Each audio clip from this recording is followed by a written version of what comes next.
आजम को हुई 3 साल की सजा के बाद बदली रामपुर की तस्वीर।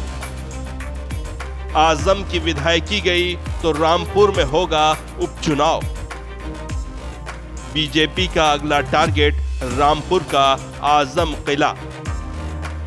क्या बीजेपी ढहा पाएगी सपा का रामपुरी गढ़?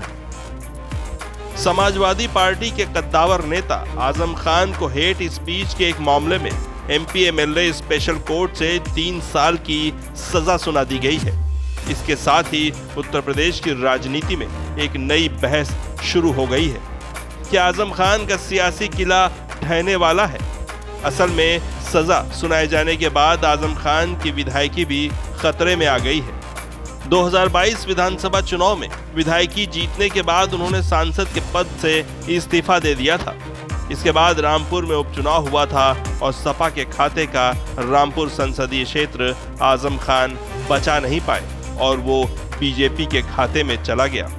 रामपुर में हुए लोकसभा उपचुनाव की जीत से लबरेज बीजेपी अब सपा का बड़ा गढ़ ध्वस्त करने की रणनीति पर काम कर रही है।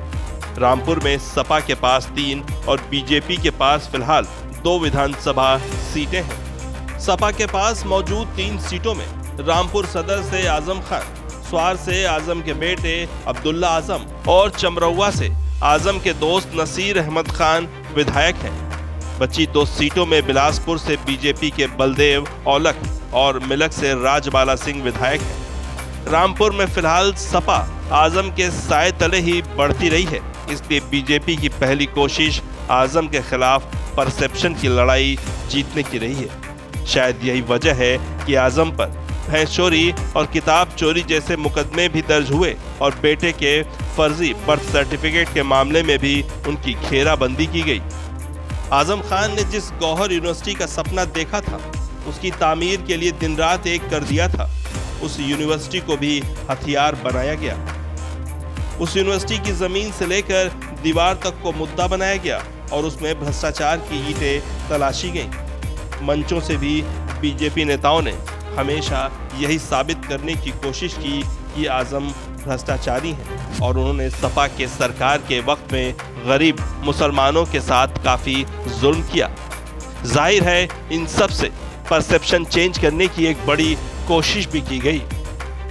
बीजेपी के रणनीतिकारों का मानना है कि 50% से ज्यादा मुस्लिम मतदाताओं वाली रामपुर लोकसभा सीट के उपचुनाव में पार्टी को मिली जीत साबित करती है कि रामपुर में मुस्लिम मतदाताओं का मन भी बदला है, यानी परसेप्शन चेंज हुआ है।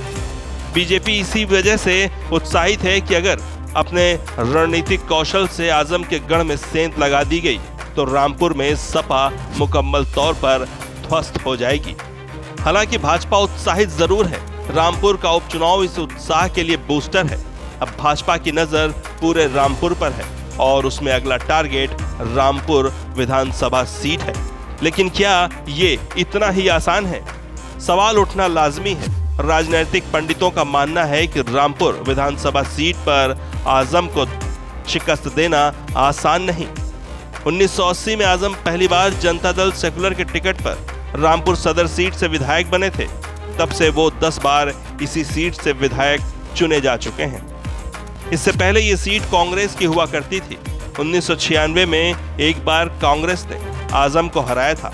बीजेपी सीट को जीतने की लगातार कोशिशें करती रही है, लेकिन मोदी लहर में भी इस सीट पर एक बार भी जीत हासिल नहीं कर सकी।